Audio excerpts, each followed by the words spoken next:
¿Qué tal? Buenos días. Esto es Meditación y Psicología Budista de Centro Himalaya. Soy Eduardo Herrera y el día de hoy nos vamos a enfocar en el tema distraídos. ¿Qué significa el encontrarnos distraídos? Lo que significa es que no podemos enfocar nuestra mente en un objeto o en una situación referencial. Y muy a menudo a esto se le atribuye que es meramente una cuestión neuronal a la cual se le ha dado este nombre de trastorno de déficit de atención, y en ocasión se le puede agregar la hiperactividad. Y muy a menudo se le ha considerado a este desorden o trastorno, como aparece en el DSM-5, como una cuestión genética. Sin embargo, como el neuropsiquiatra Daniel J. Siegel apunta, este manual de desórdenes o trastornos no habla sobre el dolor, solamente se enfoca en en el diagnóstico, digámoslo así. De tal manera que tenemos que nosotros ver qué hay detrás de este desorden de déficit de atención e hiperactividad, DDAH, en sus siglas en español,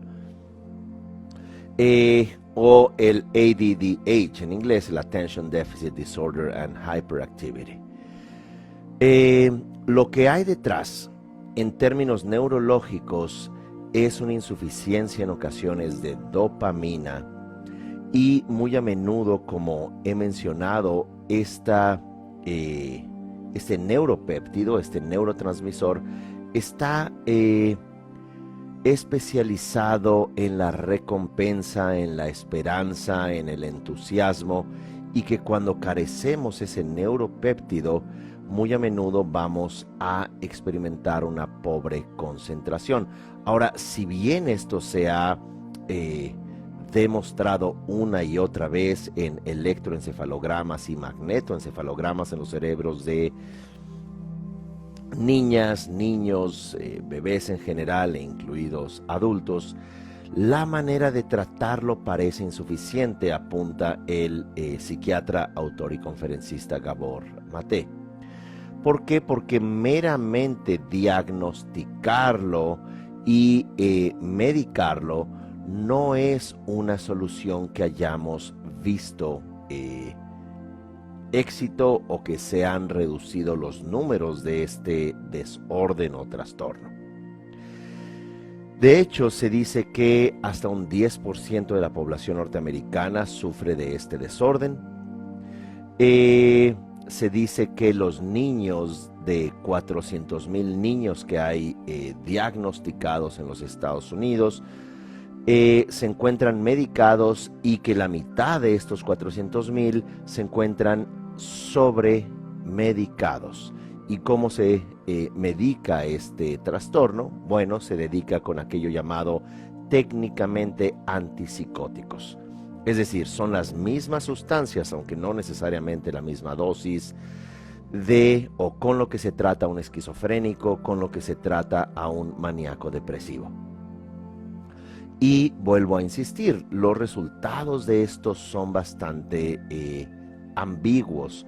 ¿Por qué? Porque por más que mantengamos medicados a estos niños, esto no va a eliminar la causa posiblemente de una insuficiencia de dopamina, o incluso de lo que puede estar ocurriendo en la experiencia cognitiva de ese niño, o en general de ese humano.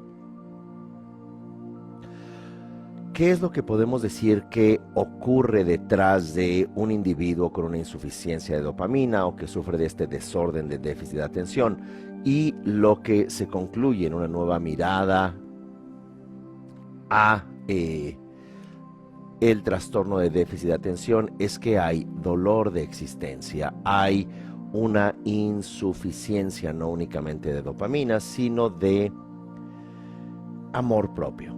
una insuficiencia de sentido en la vida. Se hizo en la Universidad de Washington, en el estado de Seattle, en los Estados Unidos, escaneos de cerebros de niñas y niños de 6 meses de edad de madres que sufrían depresión. Y lo interesante es que en este estudio se vio que los niveles de dopamina estaban muy abajo y que ciertamente iban a ser diagnosticados con este desorden de déficit de atención. Lo que apunta el libro de Gabor Maté, que lleva por título Scattered Minds, mentes dispersas, mentes distraídas, como quiera que se le haya traducido al castellano.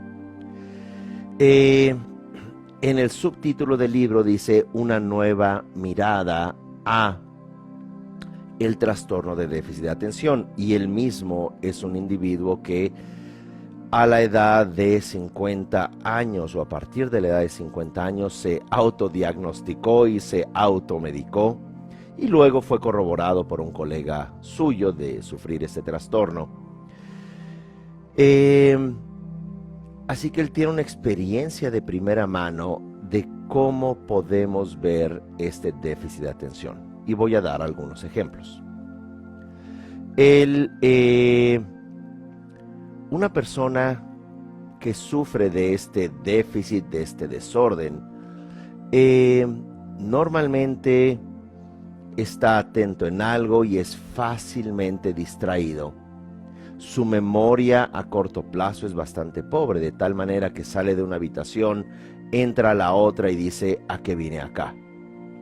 Normalmente olvida las llaves de casa, constantemente extravía el teléfono móvil, muy a menudo también está hablando de un tema y ya no recuerda dónde estaba y empieza a hablar impulsiva o compulsivamente. Disculpen. Y ese es otro de los elementos.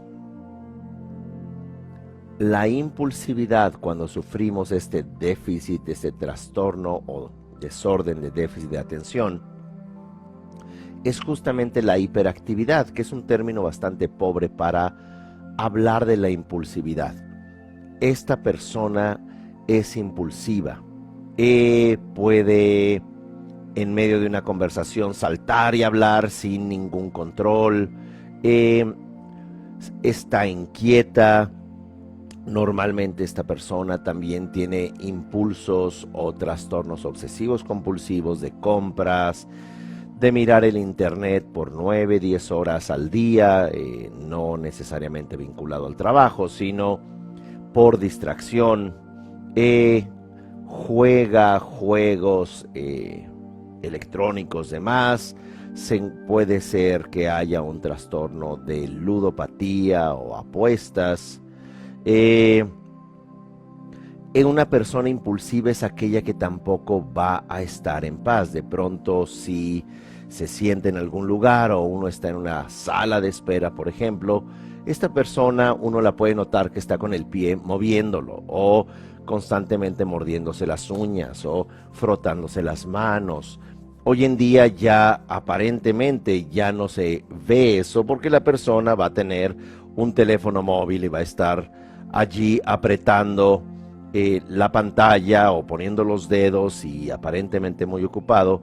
Es ahí donde mitigamos esta impulsividad, esta ansiedad que está vinculado al trastorno o desorden de déficit de atención.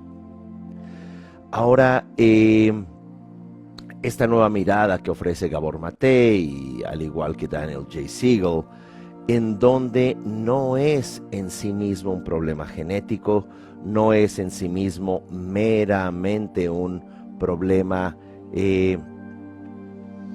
vamos a decir, biológico, neurológico, sino que tiene que ver con aquello llamado epigenético.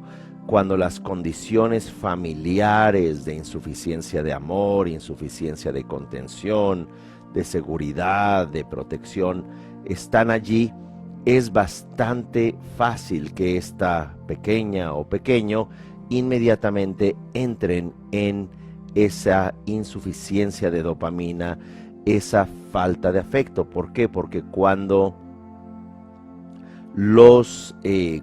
tenemos dopamina, es tener confianza a la vida, es tener curiosidad ante las cosas, pero un individuo que carece de esto se aburre fácilmente. Uno puede ver en el aula escolar, por ejemplo, un niño o niña que de pronto va a estar distraído todo el tiempo.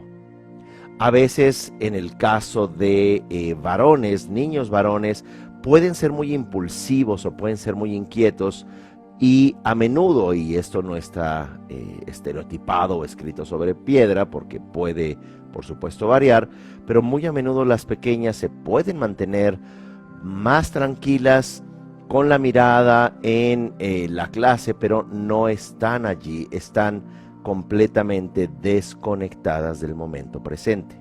Ahora, la pregunta es pertinente. ¿Por qué es que sucede si no es una cuestión genética? ¿Por qué entramos en un modo de distracción? ¿Por qué entramos en un método de obsesión impulsiva como humanos, que no es el ámbito exclusivo de los pequeños?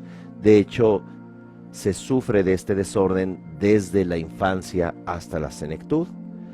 Y lo que se plantea es que uno de los elementos más complejos para controlar, decía el psiquiatra Lang, es nuestra propia mente. Y porque nuestra mente está en todo momento buscando hacer sentido de sí misma, de su, como decía Francisco Varela, el neurocientífico chileno, egresado también de Harvard, mencionaba que nos personificamos en que nuestra mente, nuestro awareness se personifica en una identidad. Pero cuando esta mente o awareness se personifica en una identidad lastimada, porque si nos preguntamos de dónde viene nuestra identidad y observamos que la identidad viene de las interacciones que recibimos desde el vientre materno, y hay quienes afirman previo a la entrada al vientre materno, y esto es lo que llama Marc Fréchet el proyecto sentido, que incluso previo al nacer ya los padres, conscientemente o no, tienen una idea sobre el sentido que va a tener su hija, su hijo, qué función, cómo va a entrar en sus vidas, en su psique, y esta construcción consciente e inconsciente de los padres, ya sea planeada o no esperada, esto también va a generar una idea, una autopercepción, una idea de sí mismo, una idea de autopercepción para este bebé. Ahora, cuando carecemos de los elementos afectivos, de los elementos amorosos, de seguridad, la mirada de existencia, cuando este pequeño no encuentra un equilibrio en el desarrollo de su cerebro, donde todos sus circuitos se van integrando, no meramente con base en genes, sino con base en la pertenencia. Y como en muchas ocasiones vemos en los acompañamientos terapéuticos que ofrezco, en muchas ocasiones gran parte de los conflictos que tenemos 30, 40, 50, 60 años después de una infancia confusa es justamente una experiencia de arraigo a nosotros mismos, de pertenencia a la vida, de sentirnos dignos de ser amados, dignos de ser merecedores de, por ejemplo, disfrutar la vida, de disfrutar nuestra sexualidad, de aceptar nuestros cambios, de aceptar nuestra senectud, por ejemplo, de aceptar que podemos ser felices. Como hablamos en la entrega anterior, el miedo a ser feliz. También eso se va construyendo en las relaciones objetales en la psique del pequeño, de tal manera que cuando crecemos, todo lo que percibimos no es lo que existe, sino que son los elementos simbólicos, la estructura relacional afectiva con la cual fuimos designados humanos. No estoy diciendo que esto sea destino, por supuesto lo podemos cambiar, pero en ocasiones es tal la ansiedad de ser nosotros mismos, como plantea en el libro Scattered, Mentes Distraídas, de Gabor Maté, que él entendió mucho de su propio trastorno de déficit de atención cuando llegó una paciente y le dijo: mire doctor, por favor, diagnostíqueme y recéteme algo porque quiero una pausa de mí misma. Y allí entendió cómo nosotros podemos volvernos, como dice el doctor Lang, volvernos aquellas personas incapaces de controlar nuestra mente, de controlar nuestra impulsividad, de controlar nuestros pensamientos. Y por eso tratamos de mitigar esta sensación de insuficiencia comprando cosas, mirando excesiva televisión, mirando excesivamente las pantallas de tablets o móviles, consumiendo meramente experiencias y no asentándolas.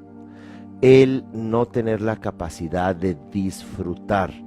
Y todo eso tiene un trasfondo en nuestra infancia que tuvimos nosotros que desconectarnos de un entorno de dolor, de un entorno que no se corresponde con la misma biología de la existencia, que como también planteaba Humberto Maturana, estamos conectados biológicamente al amor. Y desde este punto de vista, al no sentirnos conectados, simplemente lo que hace un bebé humano es que va a generar estresores, y estos estresores hacen que inhiba los sentimientos, inhiba la memoria, inhiba la expectativa de algo agradable y la conexión amorosa a la vida. ¿Por qué? Porque si no va a encontrarse en problemas. Entonces lo que sucede muy a menudo en la psique de un bebé humano, digámoslo, es que nos congelamos, nos apartamos, dejamos de hablar, entramos en modo de sobrevivencia. Comenzamos a generar trastornos de vínculo más adelante en la escuela. ¿Por qué? Porque no tenemos vínculo o conexión hacia nosotros. Y como plantea este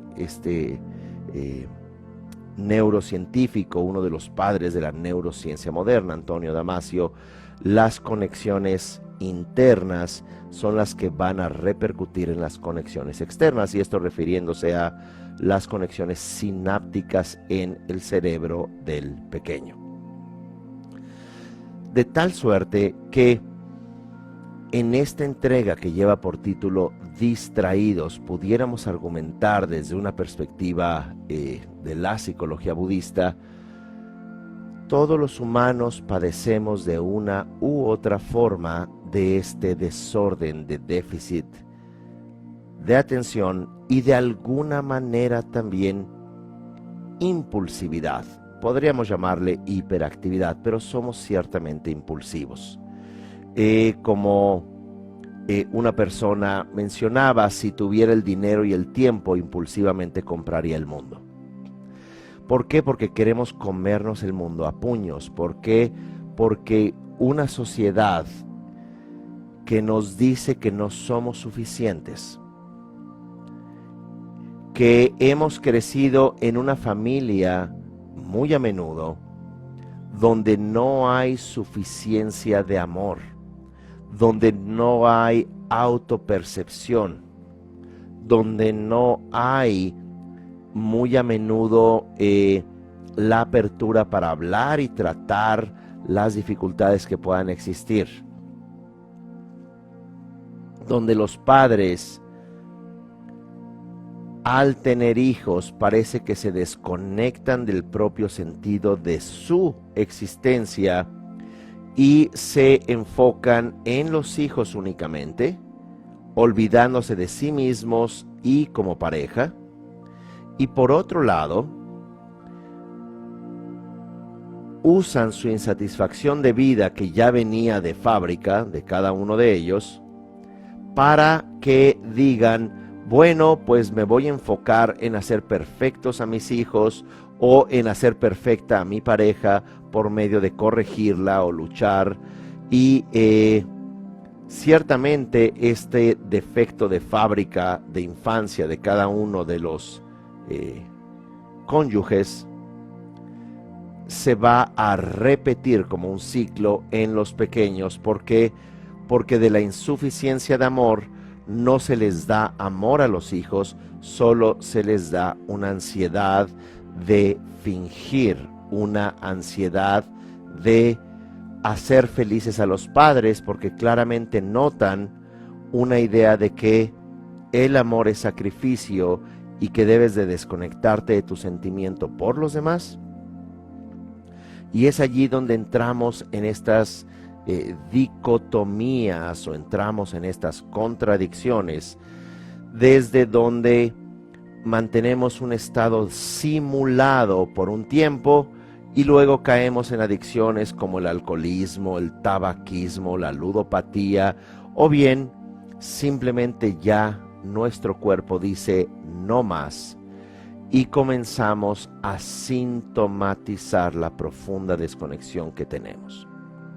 Sintomatizamos o somatizamos, que es una palabra bonita, soma, que significa cuerpo en griego. Somatizamos o corporizamos esa profunda desconexión, esta agresión a nosotros mismos, desde donde podemos ver en muchos elementos de biodescodificación, como órganos, trastornos en piel, en el corazón, la sangre, incluso el sistema óseo, esto es los huesos, renal, si funcionamos a nivel digestivo o bien a nivel de hígado, o bien la insulina, si pasamos de hígado graso, o bien de diabetes B tipo 2 a tipo 1, si necesitamos insulina.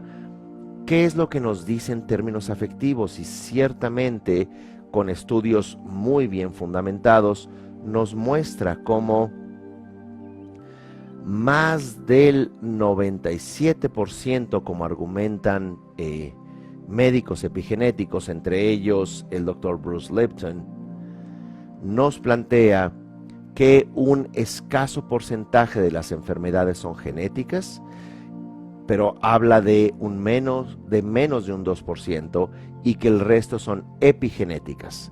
El que haya condiciones de diabetes, cardíacas, por decir, o esclerosis o Parkinson en una familia, no habla meramente de una activación genética, sino epigenética, que significa que el entorno es lo que activa o desactiva, señala, como se dice en inglés, signal, señala los genes para que se inhiban o activen a cierta condición.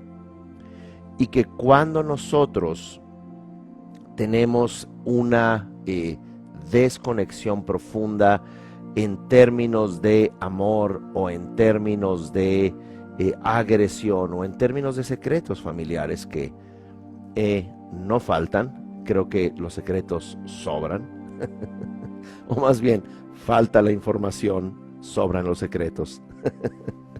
Pero como quiera que fuere, esto va generando que haya un sentido de inadecuación o un dolor en los pequeños humanos, ¿verdad?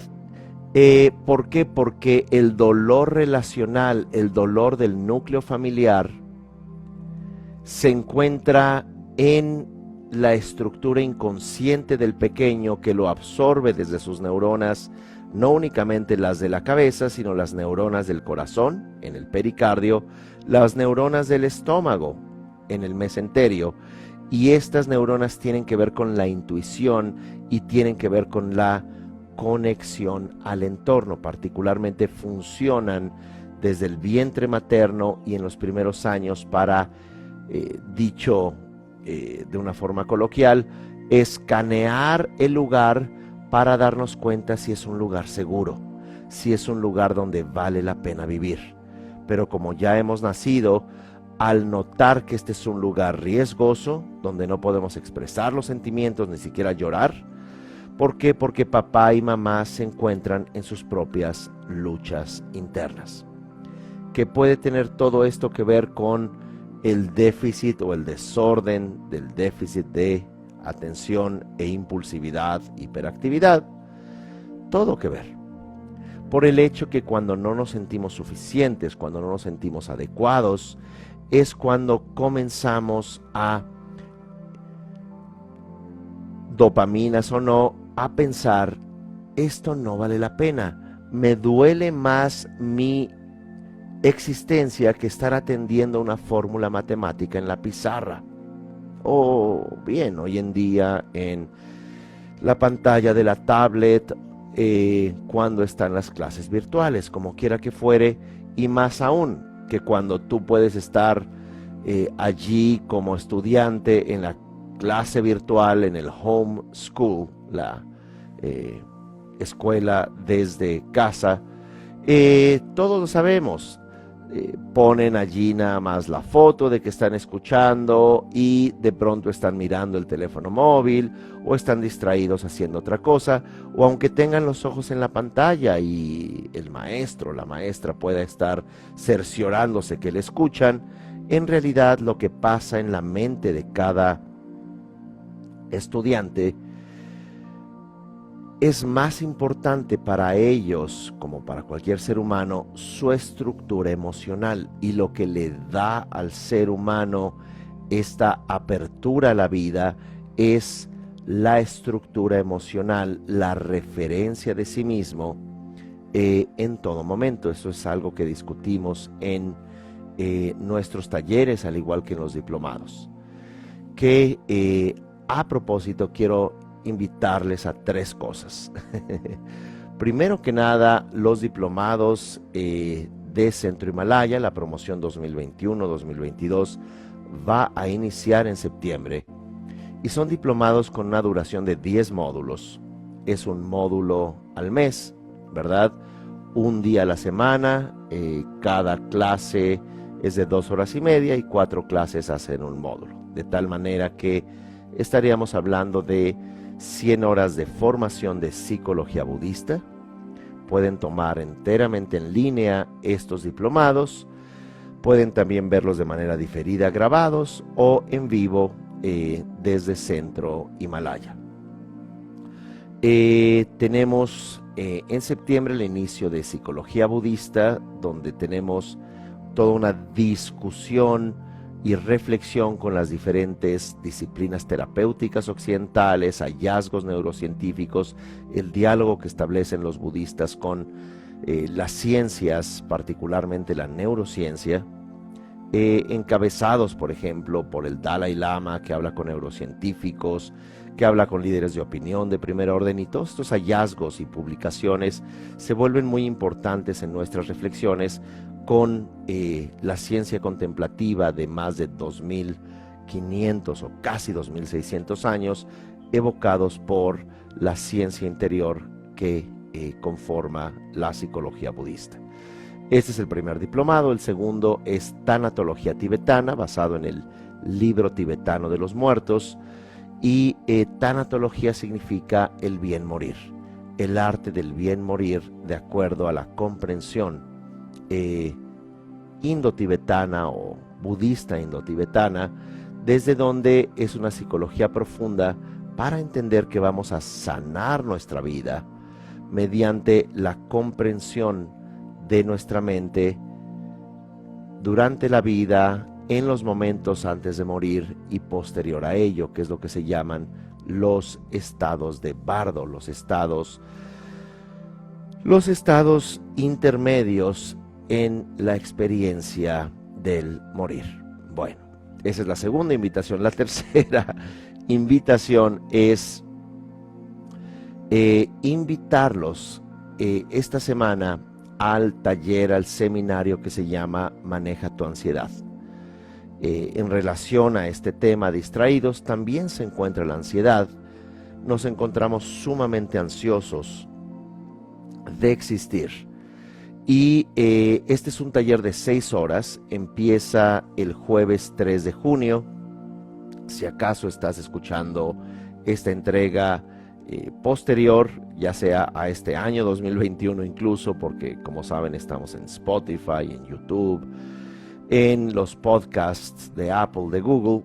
De todos modos puedes entrar a centrohimalaya.com y buscar este taller y verlo de manera diferida, pero para los que todavía estamos viviendo en el presente, es este jueves 3 de junio 2021, a partir de las 6 de la tarde, hora de Ciudad de México, de 6 de la tarde a 7:30, es 1 hora y media, 4 sesiones cada jueves, donde vamos a aprender técnicas muy directas, muy prácticas de cómo manejar nuestra ansiedad, cómo entrar en un estado de presencia, un estado de calma, y eso lo va a agradecer mucho nuestro cuerpo, nuestro colon, nuestro ritmo cardíaco, nuestra digestión, nuestro sistema inmunológico, lo va a agradecer nuestra piel, lo va a agradecer nuestro cerebro y particularmente las personas con las que vivimos, incluidas las mascotas.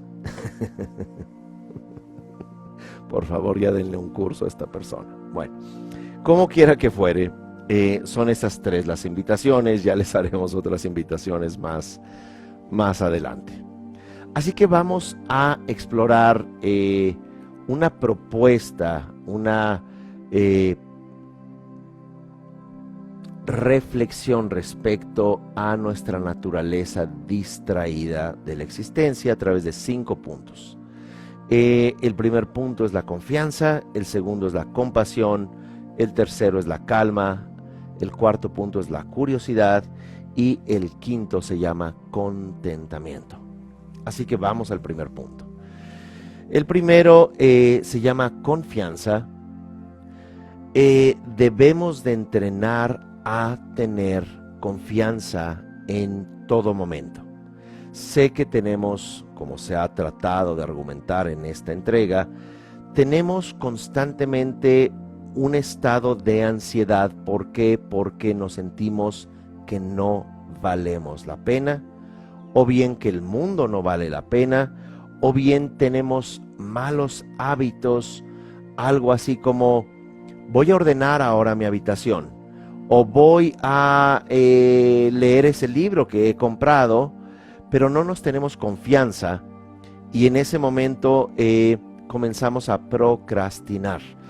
No voy a leer ese libro, mejor voy a mirar la televisión o voy a mirar un momento las redes sociales. Se pasa 1 hora y uno sigue pasando el dedo porque no se acaba la información desmedida y abrumadora que se encuentra en todo momento, que no sabemos cómo organizar. Así que la confianza es quererse un poco, confiar en uno, hacer una cosa a la vez. El confiar que hay algo fundamentalmente sano y bueno en nosotros. Así que, ¿por qué hablo como primer punto la confianza? Porque un elemento muy importante en un individuo con un desorden de déficit de atención e impulsividad, como le estoy llamando, es que no tiene dopamina, y cuando no hay dopamina es que no voy a lograr esto, no vale la pena esto, yo no valgo la pena, y es allí cuando comienza la ansiedad. Es allí cuando comienza ese estado de impulsividad porque no sabemos qué hacer con nosotros. Así que un paso a la vez voy a abrir el libro, puedo empezar leyendo el primer capítulo o simplemente puedo leer el capítulo 5 a ver qué me dice, o leer el índice y simplemente tratar de disfrutar las cosas momento a momento sin tener que ganarse un trofeo de todo lo que hagamos. Estar con nosotros es estar con nosotros, no estar con papá o mamá cuando éramos pequeños que nos gritaban, o este familiar o adulto, este adulto de crianza que nos decía no sirves para nada, inútil, ponte a hacer algo, mira que no has hecho los deberes o no has hecho esto o aquello, porque esas voces están internalizadas como una construcción de identidad. Así que lo primero es generar esta confianza. 2, tenernos compasión. Compasión es una palabra muy interesante. Lo que representa es tener una intención de mitigar el dolor o el sufrimiento en uno y o en los demás, de acuerdo a la psicología budista. La psicóloga Brené Brown le llama empatía. Y empatía viene de esa noción de igualdad. Es tener un afecto a partir de la igualdad. Un ejemplo. Los seres humanos estamos conectados a la empatía. Imaginen por un momento una niña o un niño llorando. Bueno, cuando lo imaginamos, normalmente nos ponemos tristes, o si escuchamos que está llorando como muy melancólicamente, muy sentimentalmente, tendemos a sentirnos mal, e incluso si le miramos, ponemos una cara de tristeza, y esta, llámese neuronas espejomotoras o no, esta empatía es algo que nos conecta como humanos y le decimos, mire, yo me siento como usted, trato de sentirme como usted y estoy con usted, ¿verdad? Y esta empatía muy a menudo solo la enfocamos allá afuera, olvidándonos de nosotros, y es importante cultivar la empatía o la compasión hacia nosotros mismos. Esto es, saber que somos suficiente, que no podemos estar mirando fotos falsas y perfiles simulados en redes sociales pensando que la gente es así de feliz.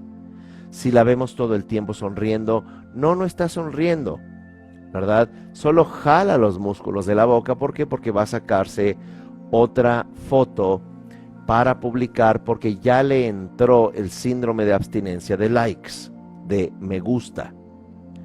Ya está en el síndrome de abstinencia de pensar que no está participando en el mundo de la felicidad fingida. Así debería de llamarse, no Facebook o Instagram o TikTok, sino debería de llamarse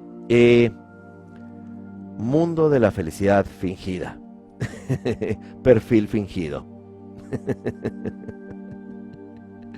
Bueno, o vidas miserables que parecen felices.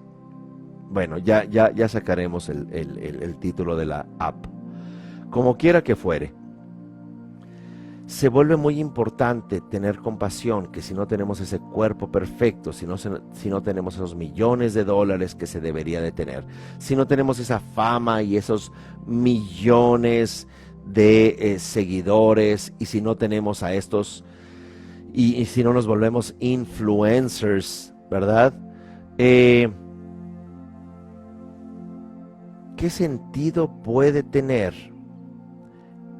esta sensación, esta ansiedad que pasan la abrumadora mayoría de los influencers, que es este miedo a no ser parte de algo, el miedo a perderse algo que aparentemente está ocurriendo en las redes y no está ocurriendo allí, está ocurriendo en tu mente, sintiendo que no tiene sentido tu vida y que eres este testigo anhelante de algo que sí está allá, llamado felicidad. Dicho esto, el tercer punto es la calma. Calma es importante cultivarla, un estado de relajación. Debemos de sosegarnos, de estar un poco más tranquilos. ¿Cómo podemos hacer esto? Sin que tengamos que irnos a las montañas, sin que tengamos que ir a un lugar apartado y de allí sacar el yoga mat, ¿verdad? El tapete de yoga. No necesariamente sería ideal.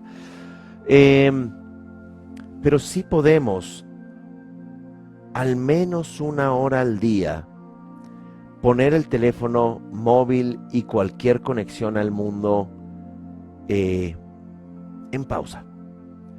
Y en esta calma poder leer ese libro, utilizar técnicas de respiración, simplemente darte tiempo para dibujar, darte tiempo para leer, darte tiempo para incluso aburrirte, pero estar contigo sin tener que hacer algo.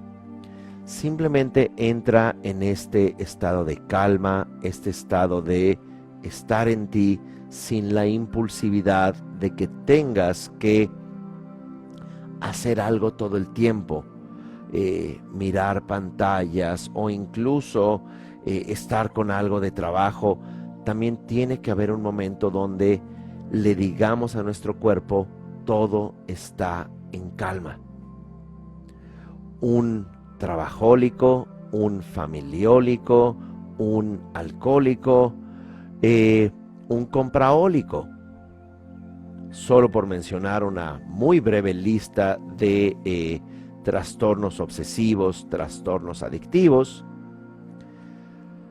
parten de esta idea de ansiedad, de no estar cómodos con nosotros mismos. Entonces, apenas llego a esa tienda y se baja la ansiedad cuando ya compré todo esto, o cuando ya tomo ese licor que me calma y me hace olvidar un poco de lo miserable o cretino que me siento. O tengo que estar en control de mis hijos porque me siento tan imperfecta que tengo que controlarlos, de hacerlos perfectas, estar en todas las juntas de padres y revisar sus deberes y además educarlos como si fueran a el palacio de Nottingham a comer, ¿verdad? Y no hagas absolutamente nada y al cuchillo pídele permiso y tómalo como si fuera de plata tus cubiertos de plástico, ¿verdad? O como fuere. Entonces, no es de que esté mal enseñar, no es de que esté mal trabajar, no es de que esté mal incluso beberse una cerveza o un vaso de licor, o comprar, ¿verdad? Darse un gusto. Lo que estoy diciendo es que no debemos de hacer de estas actividades humanas un trastorno de compensación por lo fatal que nos sentimos. Y es por eso que la calma es muy importante regalarla a nuestras 50 millones de células, 50 billones en castellano, que son 50 a la 12 potencia. Ese es el número de células que en promedio tenemos los humanos, que en todo momento que estás pensando o sintiendo, necesito comprar esto, mira qué bien se le ve esa ropa a esta persona, necesito trabajar más, pero es que mis hijos tienen que sacar 10, es que si se enferman, es que si el mundo, es que si ya cambió el tipo de cambio en la divisa. lo que le estamos diciendo a nuestro cuerpo es una repetición de ese cultivo de Petri, como se haría en un laboratorio, en la infancia, donde nuestras células se encontraban necesitadas de una integración amorosa, equilibrada en su entorno, que no recibimos, y ya no con esa memoria implícita, pero en nuestra memoria explícita nos encontramos repitiendo eso, aquello a lo cual nos hemos familiarizado, por lo cual infancia no es destino. Podemos también entrar en un estado de calma, en un estado de suficiencia. Ahora, en términos de pequeños, adolescentes, o niñas o niños, no necesariamente es ponerlos a meditar, que claro que he enseñado por muchos años también un programa llamado Pequeños Budas, junto con mi hermana Adriana, y Budas adolescentes, que son métodos también de meditación, pero también niños pequeños dibujan mandalas, y todo un método de trabajo también con contactar emociones y en sentirse suficientes.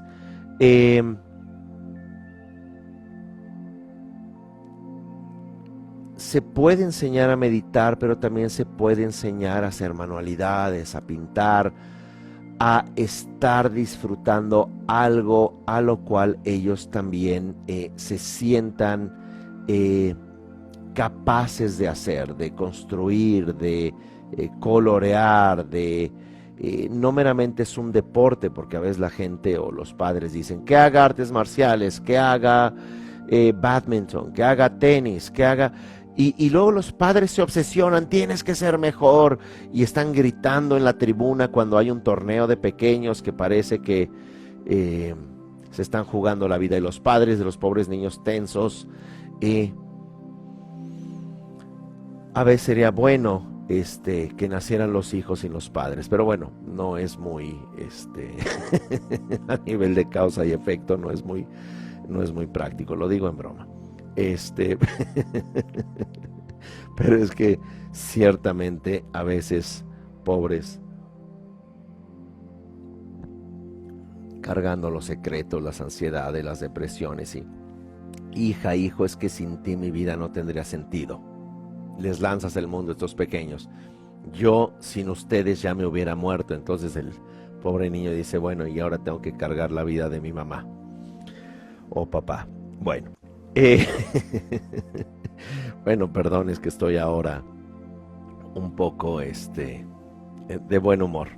Voy a evitar estarme riendo a las costillas de nadie. Bueno, siguiente punto se llama curiosidad. Curiosidad es sumamente importante. Tenemos que generar curiosidad, tenemos que ser curiosos en un sentido de interesarnos por diferentes temas sin pretender que somos expertos, sin pretender que vamos a ganar un trofeo al respecto, pero por ejemplo, si ustedes van a hojear la revista Hola, ¿verdad?, que es siempre muy interesante lo que hacen las infantas en España y las últimas fotografías de la familia real en Inglaterra, ciertamente cosas importantes para la mente. También de pronto pueden comprar una revista o una publicación de divulgación científica o algo sobre historia. No que no sirva de algo y con eso, ¿de qué me sirve? ¿Y qué como con saber qué pasó en el siglo XIV en China? No necesariamente es abultarnos con información. Para eso ya estamos inundados con las redes. Hoy en día, sin tener que comprar revistas, puedes entrar a diferentes páginas. En Spotify hay muchos podcasts, en YouTube hay diferentes canales donde también hay reflexiones que pueden generar un diálogo distinto a solo la simulación, o solo consumir, o solo ser exitoso, solo ver la vida privada de las personas, porque generar curiosidad también va a hacer que nos sintamos más contenidos, más enriquecidos por dentro y tenemos más elementos de reflexión. Entonces, también en lugar de leer estas novelas gigantescas sobre intrigas de abogados y crímenes no resueltos, también léanse libros menos chatarra. Digo, es buena la novela para entretenernos y enriquecernos en el lenguaje, pero luego toma un libro un poquito más profundo de quién mató al abogado el día anterior al juicio, no lo sé, pero sí llenarnos de información que no sea meramente de entretenimiento.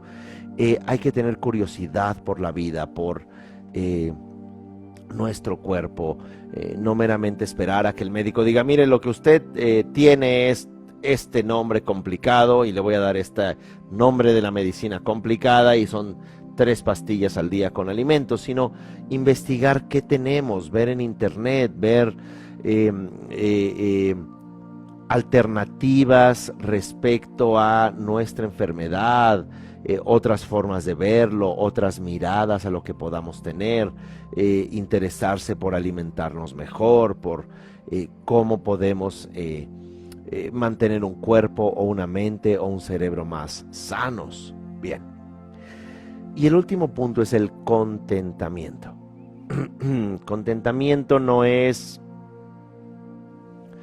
en esta connotación que quisiera darle, no es meramente ser felices, sino contentamiento tiene que ver con ser suficiente. Entonces, ser suficiente en este contexto es sentir que somos suficientes como personas. No necesariamente somos famosos, no necesariamente somos multimillonarios, no necesariamente tenemos un cuerpo de